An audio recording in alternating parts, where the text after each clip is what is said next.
میگه دامن میهن به دست ناکسان افتاده است، آبروی ما به دست این و آن افتاده است.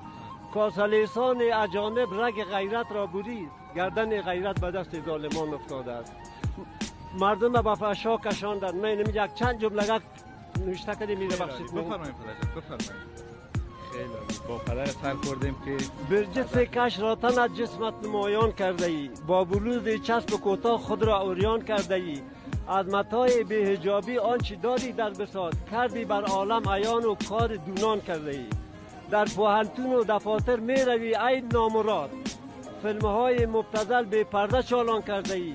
با چنین استایل ذلت، این لباس کفریت، در خطا و معصیت به حد که طغیان کرده ای. از حیا و آبرو در تو نمانده ذره، شهر بازار را کثیف به نور ایمان کرده ای.